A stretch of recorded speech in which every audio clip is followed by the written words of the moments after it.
What's going on, guys? Welcome back to another episode of the Heavyweight Nation podcast. It's, Matthew over to my left, as you can see his handsome face.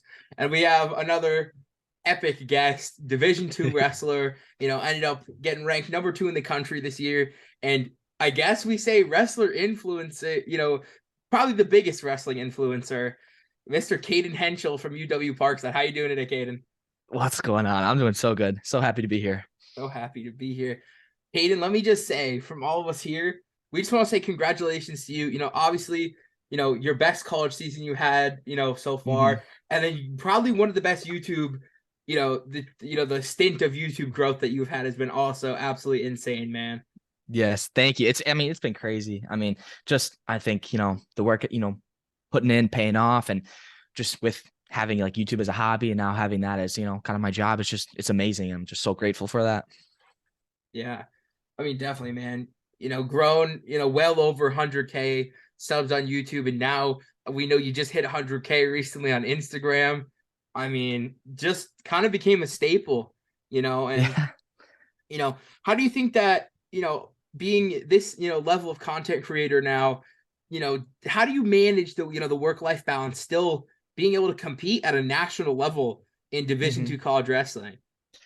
Yeah. So that's really tough. And a lot of people ask me like, dude, like, why don't you just stop YouTube and just focus on wrestling? Cause you'd be, so much better. And sure, like whatever, maybe, but maybe not. Cause I probably would be hating life. Like I love doing YouTube. I've been doing this for like 6 years, filming content and like also like just that I can watch these videos back like when I'm older, like even now, just looking back at my high school content, like I don't want to give that up. And like I enjoy wrestling so much. I enjoy filming the content so much. And I think, it's bigger than me. It's making an impact and an influence in a positive direction. I can't give that up. So it's more than me. Definitely, man. I think, the amount of time that like you put in, and I was talking to Matthew about this earlier today, just when we had a little bit of talk about what we were doing today. Um, Let me just say your honesty, man. There are so many YouTubers out there that would cut out every time they lost or not make a video every time they lost. Yeah. There's not a lot of people that would make videos about, going into nationals ranked number 2 in the country and then not placing. Like, to Yeah. be honest with you, there's not a lot of people that would make a whole edited, super clean, great looking video about Mhm. not performing well. So how do you think, that honesty kind of pushed you forward? And do you think that being that honest kind of helped project your career to the way it is now? Yeah, I think just having that honesty and just being real, like that's what turns around. That's what makes me not really, of course you should care about your losses, but that makes me not care. Like I'm like, okay, whatever, I lost. What can I do better next time? And I think just having that mindset and just like creating things that are real and authentic, like this is like my life. I'm documenting this and sharing my story. It allows me to be like, you know what? It's a wrestling match. It's okay that I lost. There are way bigger problems in life that, this means nothing to. So I think it's just being honest and just being relatable to people because people don't want to see people being fake. They just want to see real life and they want to see stories. And so I provide that for that. Yeah, absolutely. And you had your biggest year, social media wise and wrestling wise as well. And kind of Mhm. mixing them together just helped you grow exponentially. Yeah. No, absolutely. I know. I remember my coach telling me at the beginning of the year, he's like, you know what? Like you can take some, a week or you don't have to post as many videos as you do and focus on wrestling. Because if you're gonna win matches, you're gonna gain more followers. And like looking back, it's 100% true. Um, did I maybe not make as much videos? I don't know. I only posted tournament videos this season. I didn't really do anything that I usually did in years past. But yeah, I think just focusing on winning, of course, that's helped with social media. So it's nice. Yeah. And talk a little bit about that team you guys got at UW Parkside. Let me tell you, what a team you guys, put together this year. I know you guys Mhm. ended up winning your conference, which is Yep. obviously a huge deal. And talk a little bit about some of the guys that you got. I know you got a couple of the guys living with you. So talk about some Mhm. of the guys that are on that Parkside team. Yeah, holy cow. It's been such a crazy like year of just success as like a overall team as like a dual perspective. In tournaments, we really don't perform mainly because we don't get a lot of pins and it kind of sucks. Maybe that's what we can focus on. But we went 12-0 in duels. I don't think we've gone undefeated in the history of Parkside Wrestling. So that's crazy. And for us to win in arguably the toughest conference, because that's with St. Cloud in there, who has won, maybe, you know, 90% of the past decade of national titles. Like that's crazy. And they were on a what? Yeah, I think 9 year or 13 years they never lost a duel, and we beat them on their stomping grounds. Like, that's crazy. So I mean, it's surreal. And the fact is that in these next 2 years, we're only losing one guy. Of course, that happens to be Gantz, who was the number 1 seed and, our team captain. But for the next 2 years, we're looking at the same guys coming back. And so we're going to grow and we're going to be scrapping. And I think we're going to be really, really competitive and headed for the top. Yeah. Let me just say, you might be one of the biggest looking 141 pounders I've ever seen. You Really? just like I've seen these videos and I'm like of you, like just like when you're about to wrestle, I'm like, this is a big dude. Like you, Thank you. like you look like how much weight are you cutting? I mean, usually right now I'm probably sitting around what I usually weigh, which is maybe 153. But it's nothing like too crazy. I'm trying not to blimp up because I think I did last year. But just eating smarter. But I think just my body developing over the past year, sometimes I was hitting like 2 lifts per day. And I think that helped insanely, like creatine, protein up. But I really put time in the weight room this past summer, and I mean, it paid off clearly. Definitely, yeah, I was gonna say definitely, probably one of the best performances your YouTube's ever seen. But obviously, one of your biggest videos you've ever done was you had the opportunity to go out to Iowa and film a video with Spencer Lee. So talk a little bit about that and what that kind of did for your career and how kind of special that was for you as a fan, because I'm sure you kind of grew up watching Spencer a little bit. 100%. I remember just sitting, on my bed like late at night, and I'm looking at Spencer Lee's like state tournaments and just seeing like him just tech everyone. I'm like, dude, how is this dude so good? And then just watching him year after year, and then he goes to college, and then he wins, and then he wins the Hodge, and then like his dominance. I mean, it's just like, how can you not like cheer for this dude? Like he's goated at the time.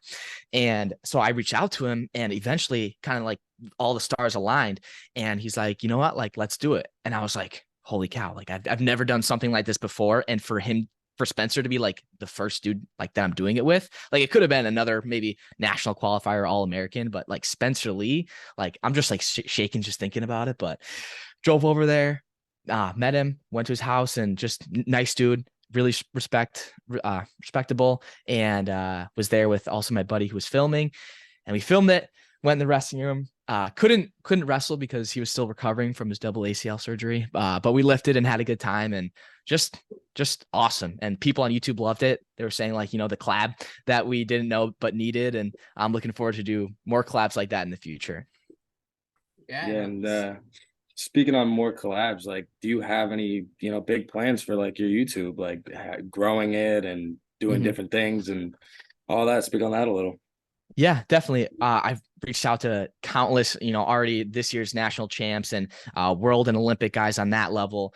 I'm not going to say too much just because I don't want to spoil it. But what I will say for the podcast is that new thing also, I'm starting up this new podcast, and so it's called Clash of Combat, and we're going to give each one of our guests, these are all going to be in person, and this is a custom, it's metal, it's like 15 pounds, but it's insane. So Clash of Combat, and it's numbered, so this is going to go to the first person we do it with, and each time it's going to say 2, 3, 4 up to how many we do. So really, really excited for that. And I think just having a gift like this, it just makes it more cool. I think they're going to enjoy it, so I just can't wait to see the look on their faces. Yeah, man, that's really dope. So this was made, one of the guys on the podcast, his name is Brady Shue, so he's going to be our kind of cameraman, and he's also is like the best handyman ever. He like cut it with the laser thing, so he's insane, but yeah, man, it's awesome. And talk a little bit about kind of that crew you're building, like you said, is this kind of like, are these kind of like your employees that you kind of have people with you now that are going to travel with you and kind of help you with this whole journey? I mean, I wouldn't say that. I mean, ultimately, Clash of Combat, it's just a business that we're running. I don't want to be seen as like the head honcho, because I don't want to be that way. And like, they all like provide just such great value already. So with that, like, we're just going to grow together. Me, Crosby as the co-host, and then Brady behind the camera. Awesome stuff with the setup. There's so many cool things. Just nothing's came out yet. So it's just like, all I can do is talk about it. Yeah, man. If you haven't seen, anybody listening, go over to Cayden's YouTube channel, Cayden Henschel. We'll make sure we link it in the description of this video, and go check it out. I know there's some snippets of what the actual background looks like. Let me tell you, I don't know how you did that in a dorm room, man. You Yeah, really made it look awesome for it being filmed in a dorm room. thank you. It's not going to be in a dorm. We just kind of set up and we had to do Yeah, so many yeah. tests. But yeah, So is that that thing all is going to be insane. packed up and travel with you wherever you guys go? No, because that is way too much to carry. So that'll be the at-home set. We do have a traveling set that's just kind of our backdrop. So just so many things. I posted a video. I just posted actually about like everything that we bought to start up the podcast. So it was insane looking back at what we had to do, but it's a lot. It is a lot. And I know anybody who watched your videos, you recently had a pretty expensive item get delivered to a warehouse. Now, were you able to get that back? No, that was a complete scam. But just filing claims and stuff, we can just only hope. But I mean, we get to this big cardboard facility center, and immediately we're like, did your dude, heart this kind of is sink a little bit where you were like, yeah, 100%. Like it's already been like a week since like it got delivered here, and finally there was no like open doors because it was a whole business. You need like a key card to get in there, and so I find this guy in a window. I point him over to like open the door, and I've never seen someone like so surprised and like weirded out. But he opens the door and tell him our situation. He looks for it. Of course, he's not going to find it. There's 146 semi-truck docks, and there's just no way. So was this a camera, right? Yeah, this would be one of the cameras for the podcast. An almost $1,000 camera. Yeah, and so that's the thing. You'd think we would maybe stick with 2 cameras then, but I'm like, you know what? Whatever. We need the 3rd camera, so I chose to upgrade, and so I got one that's like double the price. So not on eBay though, but I think it all worked out. We got the better quality one. Yeah, and let's like I said, let's hope eBay does the right thing and is able to get you a refund. Hopefully. Yeah. I mean, Cayden, just incredible, man. What you're doing for the sport, I feel like, there's at this point, there's quite a lot of us now, all these, media pages kind of for wrestling. And, I think some people think we kind of have a little bit of beef with each other, but I think, that's honestly the complete opposite. Yeah. It's like, at the end of the day, we are all doing this because we love the sport. And, we don't agree with how the sport's kind of looked down upon, and we kind of believe that we could do a lot more for this sport. And I mean, kind of touch a little bit about that on, your relationships with a lot of the people that kind of do wrestling and wrestling media and stuff like that. I mean, ultimately, if you think about it, it's like you guys doing well is going to be me doing well. Me doing well is going to be you guys doing well. Like it shouldn't clash, and it doesn't even make sense why it would, but we're all going to like build our buildings, and we don't have to knock each other's down. So it's just ultimately growing the sport. You're going to grow in your own ways. You're going to grow these relationships. And I mean, that's all that matters for sure. And definitely, man. And I think you said it the best right there. It's just the relationships, some of the relationships that we've built, and I'm sure you as well, you never would have thought, growing up that you would be able to be in Spencer Lee's house and hanging out with him and, recording a video. And that's kind of like our situation, where, me and Matt could make a phone call right now, get on the phone with, some of these elite level guys and be like, hey, just checking in on you, seeing how you're doing. It's like, sure. That relationship that you build, and, I feel like it can only help you in the future. Who knows one day, like, if all this social media stuff goes bad and we all need to get real jobs, and, Bo Nickel is now the boss at this place you want to get a job at. And you're like, hey, my name's Derek and I worked with Heavyweight Nation, like we did a podcast a couple of years back. And it's like relationships like that are stuff that you'll never forget. Yeah, no, definitely. It's more than just the numbers on the screen. It's way more. It's building relationships and the fun. It honestly, like, I think I'm sure you probably go through this too. It's like, if you would have ever thought, back to your childhood, that you would do some of the stuff that obviously you have planned and the stuff that you've already done, you'd probably be like, there's no way. Yeah, it's just like everything, like it's almost like the stars just align and it all makes sense. And it's like you cannot connect the dots looking forward. You can only connect the dots looking back. So yeah, and not only is it good for you and the community. I mean, you're inspiring the younger generation. Someone who wasn't even thinking about wrestling might look at your videos and be like, "That's something I want to try. That's something I want to do." Facts. 100%. I know that my nephew is a massive fan of yours, and I know anytime I talk to him, he's like, yeah, Cayden Henschel, you did that video with him, right? I'm like, yeah, we did a video with Cayden Henschel, yeah, buddy.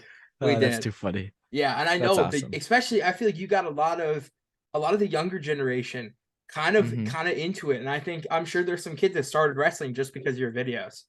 Yeah, no, it's like almost overwhelming if you think about it. And that's why, like, you can't get a big head about it. And it's, it's just like cool. It's their own journey. And I'm just glad that to point them in that right direction. So Yeah, man. Yeah. And we just gotta we'll hit you with a couple rapid fire questions from our fans. We made a little Mhm. post about you on Instagram. Let's see Got what a some lot of of the see what some of the fans interaction. had to say. Yeah, man. It's probably honestly, not just saying this because you're here. Probably one of the craziest fan interactions we've had, like asking about questions for our guests here. Let's see what we got cooking. Little one here. Do you plan on wrestling after college? Yeah, I think I would, but I feel like it'd only be Greco, like if I want to compete, because Okay. I think that's my I think I would do well on the, I guess, international level if I would be good at anything. So I think be Greco if anything. What One of the about a little fans. MMA jiu-jitsu? Yes. Okay. Jiu-jitsu. Yes. I've been really thinking about that and just doing tournaments. Maybe looking into that this summer, but I already know my summer's already getting packed up. But yeah, for sure, jiu-jitsu. I'm looking forward to that. One of the fans wants to know, where is Waldo? Oh my gosh, dude. I know. I've been a bad student to him. And he's in the dungeon right now in my basement. So I'm gonna have to bring him out at some point. All Ah. right. We've had about probably I'm looking through here, probably 10 people ask the same question. Mhm. Everybody wants to know if you got any D1 offers coming out of high school. Yeah, so that was a thing that I had to think about. And I was like, when Kale's calling and the brands are calling, it's like, for sure you want to go there. But then it's just like, oh yeah, they never even called in the first place. So no D1 offers or anything. No calls. No calls. I actually called the former coach from Parkside to get a visit here. So I wasn't even recruited here. So Hey, but Okay. you know what? Great success, man. yeah, great success. It Great doesn't success. always matter. And one of the people wants to know, how do you manage wrestling and also being a wrestling influencer? And how do you think you overcome high pressure situations like before wrestling at nationals? Hmm. Well, clearly at nationals it didn't do well, Right. but at like other tournaments, I would just think sometimes when the camera's on, that's when I kind of flip the switch. I'm like, I want to perform well because I want to look good on camera.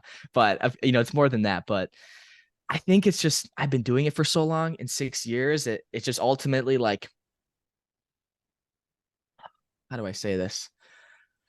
It's almost just like me strapping on headgear is the same thing as like me turning on the camera. It just like all makes sense. And I know that that's when I need to perform.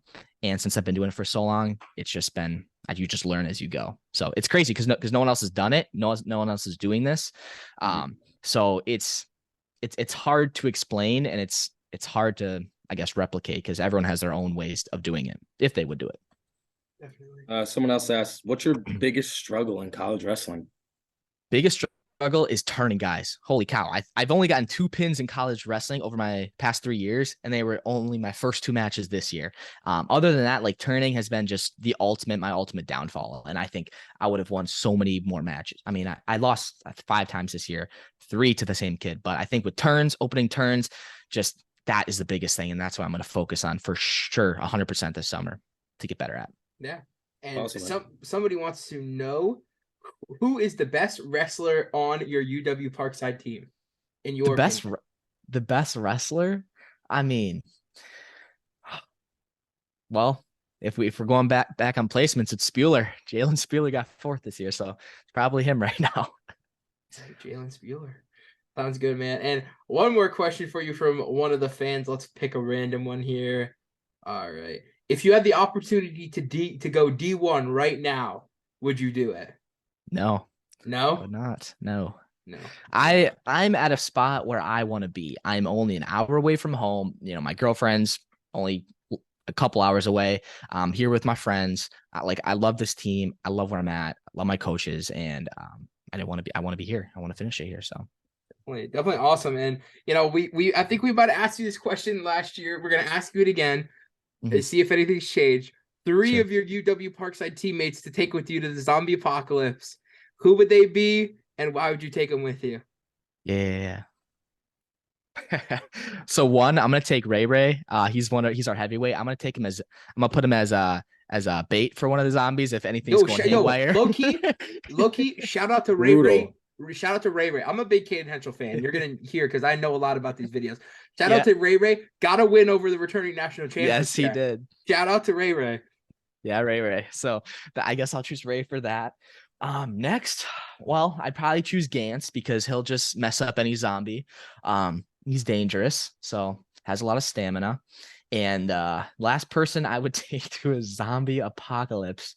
I'm gonna have to go. I'll probably do Crosby because we can at least keep conversation. So I go with that. All right. And then we've added this as kind of just like a little thing for the community here. Say something to the kids.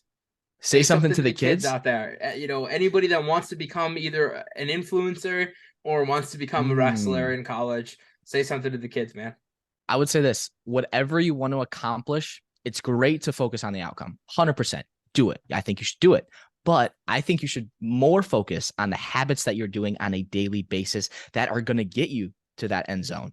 I'm like, of course, I have things around me that's saying, you know, I will be, you know, a national champion. Of course, have that up there, but really don't idolize it. You can, you know, have your faith in things and trust that everything's going to work out and have the correct habits that you know that you should do, but you aren't doing in the first place to get to your goal. So I would say that. Definitely. Wise words there from Cayden Henschel. Yeah, definitely. Cayden Henschel, man. Yeah, and you know, wrapping it up here again, Cayden, congratulations to you. You know, we wish you the best on all your future endeavors. You know, I think, you know, you've done so much, but I think you have so much more left to do, man. I think you're going to be, you know, come a staple in the wrestling community, not even just wrestling media. I think you're going to take off. And I think we're going to see some really awesome stuff, especially this summer. I'm excited for this podcast, man. I'm excited. You know, Cayden gave us a little hint, keep our mouth closed hint. And I think the fans, man, you guys are going to be going wild for some of this stuff. I don't think they're ready for it. They're not ready for it. Me and Matt, you should have seen our faces when he told us who's on episode 1. Y'all are gonna go episode 1. Y'all are gonna go nuts. That is wild. That's crazy though. Like to really think that you that's your first episode is nuts. It's nuts. That is nuts. Yeah. But again, it's been another episode of the Heavyweight Nation podcast with Cayden Henschel and Matt on the bottom there. Have a good night, guys.